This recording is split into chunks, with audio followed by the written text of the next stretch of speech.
स्टेशनों पर अपार भीड़, ट्रेन पर चढ़ने की मारामारी,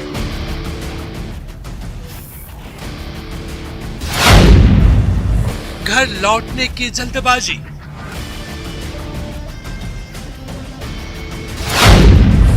प्रवासियों के लिए नहीं है कोई इंतजाम।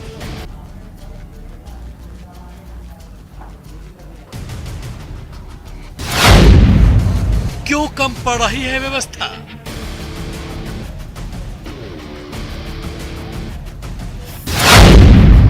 प्रवासी बिहारियों के लिए स्पेशल व्यवस्था, क्यों कम पड़ रही है व्यवस्था?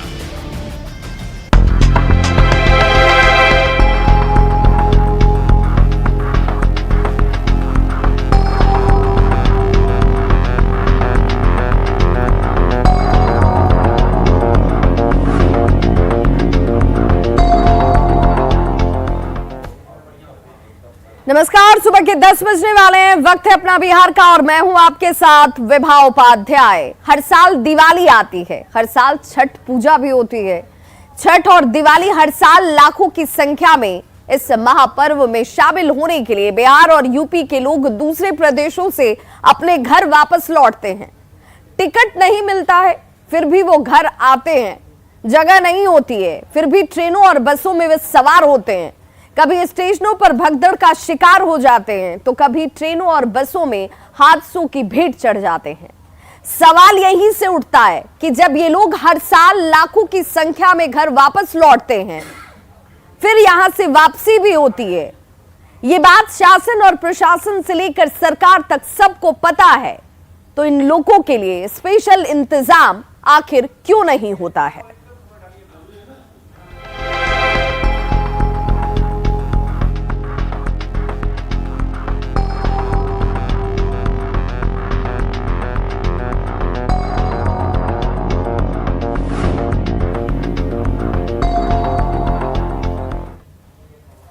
तो छठ और दिवाली के मौके पर हर साल लाखों की संख्या में प्रवासी बिहार के लोग जान पर खेलकर सफर करते हैं। प्रवासी बिहार वासी की त्रासदी को आप इन 3 तस्वीरों के जरिए आसानी से समझ सकते हैं।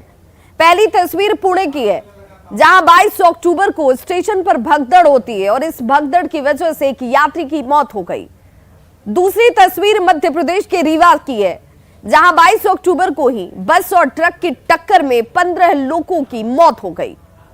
तीसरी तस्वीर सूरत के रेलवे स्टेशन की, और ये तीनों ही तस्वीरें अलग अलग राज्यों की, अलग अलग जगहों की, लेकिन तीनों में एक गहरा और आपसी संबंध भी है। तीनों का संबंध प्रवासी बिहार के लोगों से है, जो अपने बिहार में नौकरी नहीं होने की वजह से दूसरे प्रदेशों में नौकरी की तलाश में पहुंच गए, मेहनत मजदूरी की। छठ और दीपावली जैसे महापर्व में शामिल होने का जब एक मौका इन्हें साल में मिलता है, तभी अपने घर वापस लौटते हैं। इस दौरान लाखों प्रवासी बिहार के लोग जो हैं वो बिहार वापस होते हैं, और इस दौरान ट्रेनों में टिकट नहीं मिलता है, ना ट्रेनों में जगह होती है। दिवाली और छठ के आसपास देश भर से ऐसी तस्वीरें सामने आती हैं, जिनमें बिहार और पूर्वी यूपी के लोगों को भेड़ और बकरियों की तरह रेलवे स्टेशन और बस स्टैंड पर गाड़ियों पे ठूस कर देख सकते हैं आप कि कैसे ये उस स्थिति में भी अपने लिए जगह बनाते हैं ताकि घर वापस आ सकें। अपने परिवार का पेट पालने वाले प्रवासी मजदूर साल भर की मेहनत जलालत झेलने के बाद कुछ दिन पर्व के मौके पर अपने परिवार के साथ बिताना चाहते हैं, लेकिन इन लोगों को घर जाने के लिए उचित सुविधा तक मुहैया नहीं हो पाती है। अगर हम बिहार में नौकरी नहीं दे सकते हैं, पलायन हमारी नियति है, तो कम से कम साल में एक बार प्रवासी बिहार वासी के लिए उन्हें घर आने की विशेष व्यवस्था तो उपलब्ध कराई जा सकती है। देश के उन खास क्षेत्रों में जहां बिहार के लोग, चाहे वो किसी भी मकसद से वहां रहकर काम कर रहे हो, जो मजदूर हो, क्या वहां के स्थानीय प्रशासन और राज्य के साथ केंद्र सरकार की तरफ से उन्हें मदद नहीं मिल सकती है ताकि वो सम्मान के साथ अपने घर वापस आ सके?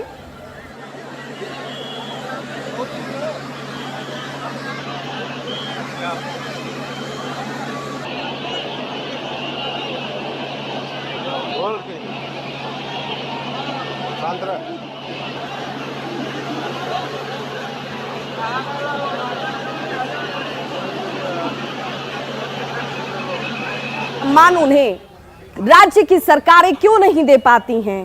केंद्र की सरकार की तरफ से कोई इसके लिए मुकम्मल व्यवस्था क्यों नहीं की जाती है? ये सवाल है। और ये सवाल है कि क्या प्रवासी लोगों के लिए ये सकुशल घर वापसी के लिए बिहार सरकार के नोडल एजेंसी नहीं बनाई जा सकती है?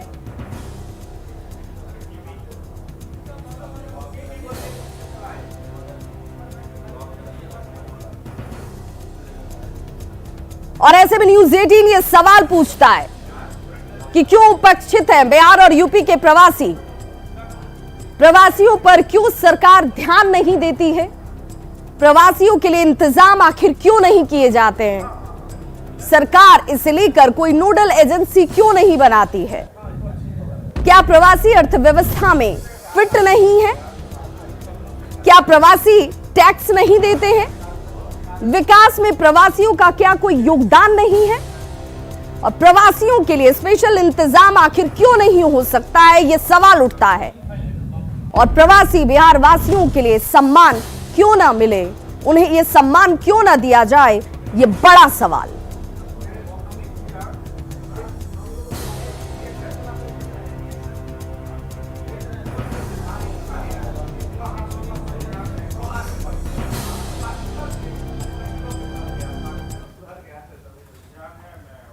जेडीयू अति पिछड़ा प्रकोष्ठ की तरफ से पटना में एक पोस्टर लगाया गया और पोस्टर के जरिए बीजेपी और आरएसएस पर जोरदार तरीके से हमला किया गया। वहीं मुख्यमंत्री नीतीश कुमार को देश का अगला पीएम बताने की यहां पर कोशिश भी की गई। और देखिए, संवाददाता अमित कुमार ने इस पोस्टर को देखा, इसकी रिपोर्टिंग की और ये तस्वीर भी इस वक्त आपके टीवी स्क्रीन पर। पटना में एक पोस्टर इन दिनों चर्चा में है और देख सकते हैं ये पोस्टर जो है गोलंबर पर लगाया गया है। पोस्टर जो है रोहित कुमार सपन, प्रदेश महासचिव जदयू अति पिछड़ा प्रकोष्ठ की तरफ से लगाया गया है और इस पोस्टर के जरिए बीजेपी आरएसएस पर हमला बोला गया है, तंज कसा गया है। और यह पोस्टर जो है, इस पोस्टर में देख सकते हैं कि बिहार के मुख्यमंत्री नीतीश कुमार भी हैं, जेडीयू के राष्ट्रीय अध्यक्ष ललन सिंह भी हैं, विजय चौधरी हैं, अशोक चौधरी हैं, उमेश कुशवाहा हैं, तेजस्वी यादव भी हैं। उसके अलावा अगर हम बात करें तो कई नेता जो है जेडीयू के उस पोस्टर में नजर आ रहे हैं और पोस्टर में साफ तौर पे जो बातें लिखी गई है वो कहीं न कहीं विवाद खड़ी कर रही है कि देश की सरकारी संपत्तियों में दीमक लग चुकी है। बीजेपी प्लस आरएसएस बेचकर जाएंगे पूरी राष्ट्रीय सरकारी संपत्तियों को। सभी देशवासियों को ये जो है बधाई भी दे रहे हैं, दीपावली, गोवर्धन पूजा, छठ की बधाई दे रहे हैं। जनता बेहाल, दीमक खुशहाल, दीमक भगाओ, नीतीश जी को पीएम बनाओ। तो नीतीश कुमार को पीएम बनाने के लिए ये पोस्टर लगाया गया है और साफ तौर पे देख सकते हैं इसमें लिखा ही है, जनता बेहाल, दीमक खुशहाल, दीमक भगाओ, नीतीश जी को पीएम बनाओ। तो कहीं न कहीं ठीक है, अपनी बातें रखने की लोकतंत्र में अभिव्यक्ति की आजादी सभी को है, लेकिन जिस तरह से ये पोस्टर लगाए गए हैं कहीं न कहीं अब इस पोस्टर पे राजनीतिक बयानबाजी भी देखने को मिलेगी।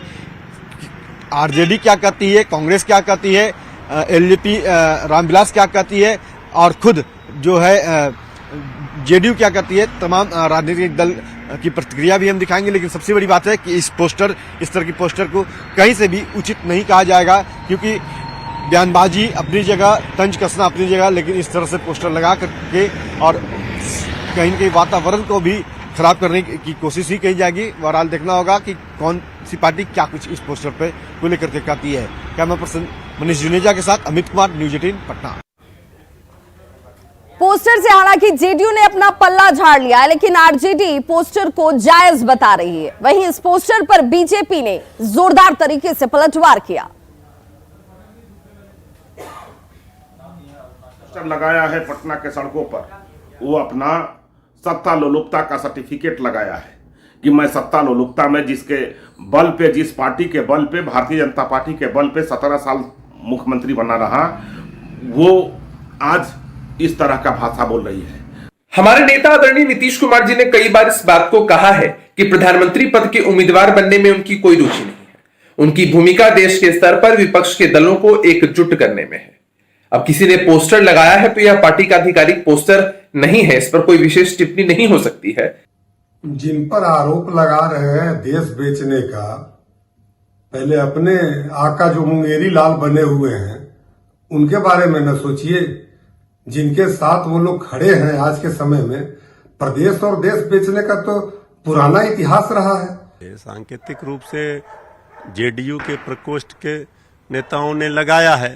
बात तो सही कह रहे हैं कि पूरे सरकारी संपत्तियों को जिस तरह से मोदी जी की सरकार बेच रही है, अब तो देशे बेचना बाकी रह गया है।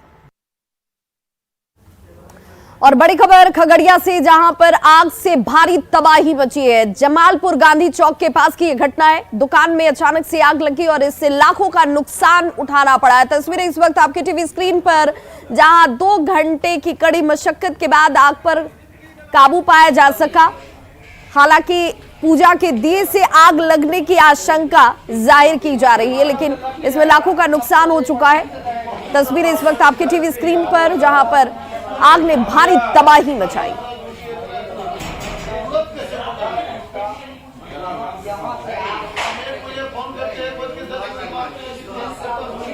दुकान में दीपावली के मद्देनजर दीपक जलाया गया था और उसी दिए से आग इस दुकान में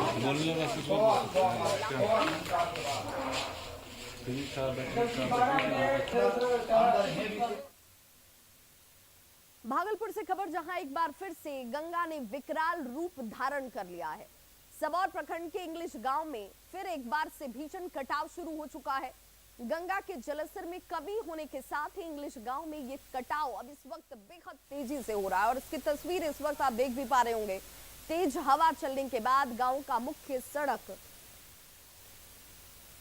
अब ये देखिए ये तस्वीर, जहां पर अब जलस्तर भले कम हो गया हो, लेकिन इस जलस्तर के कम होने के बाद कटाव जो है वो बेहद तेजी से इस वक्त गंगा की तरफ से किया जा रहा है और इसीलिए धीरे धीरे करके मुख्य सड़क जो इस गांव की थी वो अब गंगा में समा चुकी है। लोगों के सामने इस वक्त सबसे ज्यादा परेशानी आवागमन को लेकर के भी, और लोग डर के साए में जीने को विवश हैं।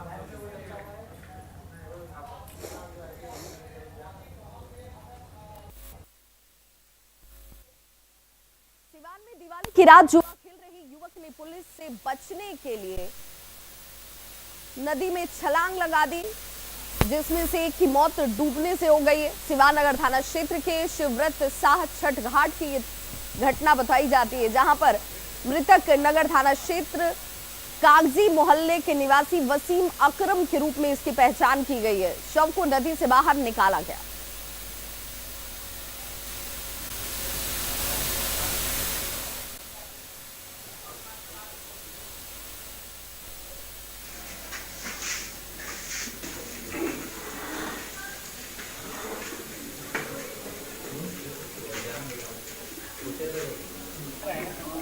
युवक जुआ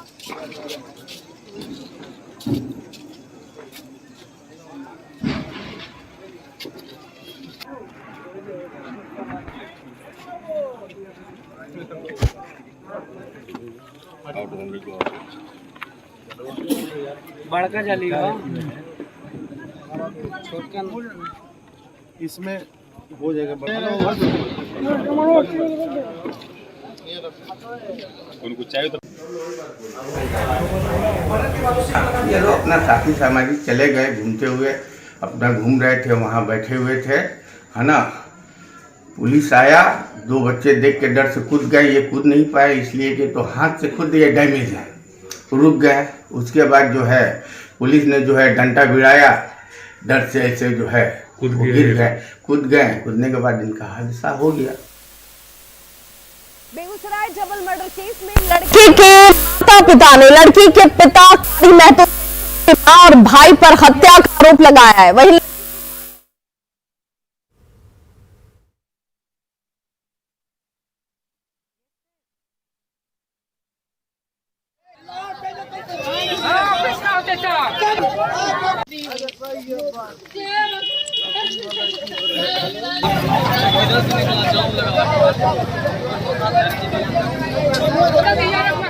बेगूसराय डबल मर्डर केस में लड़के के माता पिता ने लड़की के पिता कारी महतो सहित उसके मां और भाई पर हत्या का आरोप लगाया है।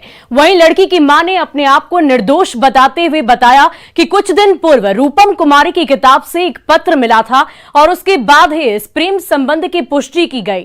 तत्पश्चात उन्होंने नूनू बाबू यानी कि मृतक लड़के को अपने यहां काम करने से मना कर दिया था। उनके मुताबिक इस हत्याकांड में उनके परिवार का कोई संबंध नहीं है। घटना के बाद आक्रोशित लोगों ने लाखों के समीप NH 31 को जाम कर दिया है और गिरफ्तारी की मांग पर अड़े हुए हैं। फिलहाल पुलिस ने लड़की की मां को हिरासत में ले लिया और पूछताछ कर रही है।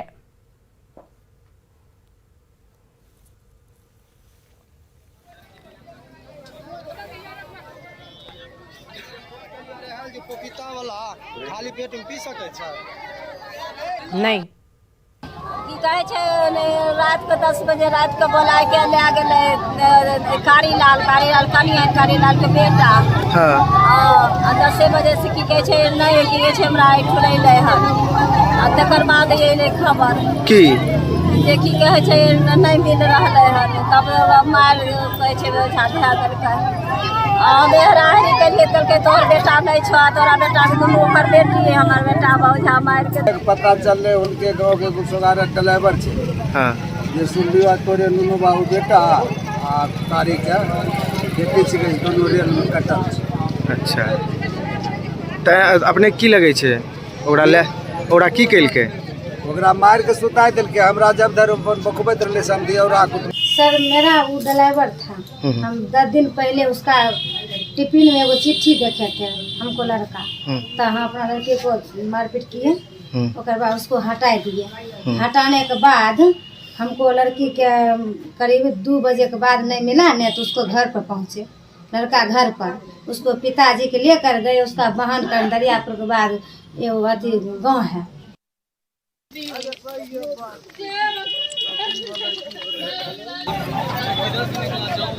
लोग अड़े हुए हैं और उसके बाद जमकर हंगामा किया गया। रेलवे ट्रैक को जाम किया गया। डबल मर्डर केस को लेकर के लोगों का गुस्सा इस तरह से सीधे तौर पर नजर आया। पुलिस हिरासत में लड़की की मां इस वक्त है और लड़की के परिजनों पर हत्या का आरोप लगाया जा रहा है।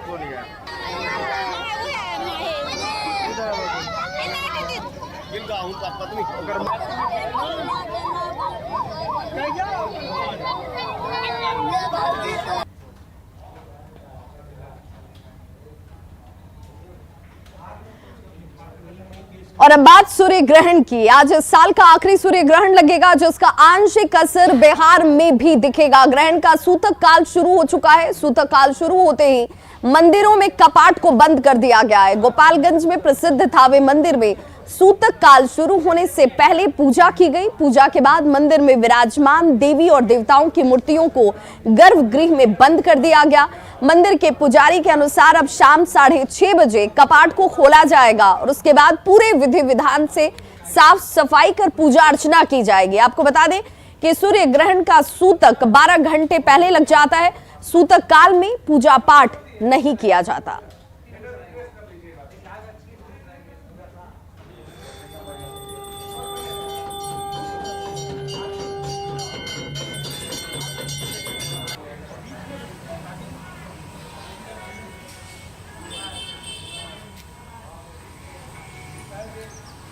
तो शाम 6:30 बजे मंदिर के कपाट को खोला जाएगा। उसके बाद विधि विधान से पूजा अर्चना की जाएगी और सूतक काल शुरू होने की वजह से इस वक्त सारे मंदिरों के कपाट को बंद कर दिया गया है। इस साल का ये आखिरी सूर्य ग्रहण जिसका सूतक काल शुरू हो चुका है। और चलिए अब सबसे पहले समझते हैं कि सूर्य ग्रहण को लेकर धार्मिक मान्यताएं क्या हैं। धार्मिक ग्रंथों के मुताबिक सूर्य ग्रहण राहु और केतु के चलते होता है। ज्योतिष में राहु केतु को ग्रह नहीं माना जाता है। धार्मिक मान्यताओं के अनुसार ग्रहण का संबंध समुद्र मंथन से है। समुद्र मंथन से अमृत निकला था और अमृत को दैत्य राहु ने छिपकर पी लिया। राहु की हरकत को सूर्य और चंद्रमा देख रहे थे और इसी से कुपित होकर राहु इन्हें निगल लेता है। ग्रहण के वैज्ञानिक कारण को भी जानना जरूरी है। समझते हैं कि क्यों लगता है आखिर ये सूर्य ग्रहण। ग्रहण का लगना एक खगोलीय घटना है जो वैज्ञानिक दृष्टिकोण से माना जाता है। जब पृथ्वी और सूर्य के बीच से चंद्रमा गुजरता है तब पृथ्वी से देखने पर सूर्य ग्रहण जैसा नजर आपको दिखता है, जैसे सूर्य को ही ग्रहण लग गया हो, यानी सूर्य का बिंब ढका हुआ आपको नजर आता है। यह घटना सूर्य ग्रहण कहलाती है। सूर्य ग्रहण पूर्ण या फिर आंशिक दिखता है। सूर्य ग्रहण केवल अमावस्या को ही लगता है। और चलिए ये भी जान लीजिए कि चंद्र ग्रहण क्यों होता है, चंद्र ग्रहण क्यों लगता है, ये भी आपके जहन में सवाल होगा। चंद्रमा पृथ्वी के ठीक पीछे चली आता है और तब आपको ऐसा लगता है कि चंद्रमा को ग्रहण लग गया हो। सूर्य, पृथ्वी और चंद्रमा जब एक सीध में आ जाते हैं तब चंद्र ग्रहण लगता है। चंद्र ग्रहण केवल पूर्णिमा को लगता है। और ये खगोलीय घटनाएं जो हैं वो आपको इस वजह से भी बेहद रोचक और जानकारी के रूप में भी अब लोगों के जहन में होती हैं।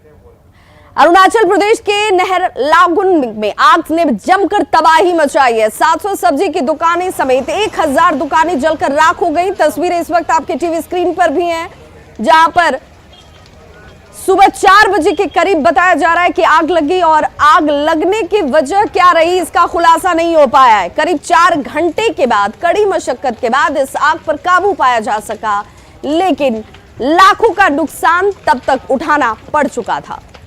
700 सब्जी की दुकानें, 1000 दुकानें जो एक साथ यहां पर मंडी में लगी हुई थी, अचानक से एक दुकान करते करते तमाम दुकानें जो इसके आसपास थी वो इसके चपेट में आ जाती हैं।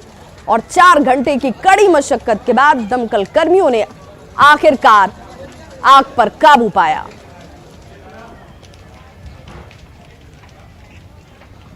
हालांकि आग क्यों लगी इसका खुलासा अब तक नहीं हुआ है, लेकिन राहत की बात यह रही कि 4 घंटे के बाद आग पर कम से कम काबू पाया जा सका। लेकिन तब तक 700 दुकानें, 1000 आसपास की जो दुकानें थी वो सब जलकर राख हो चुकी थी।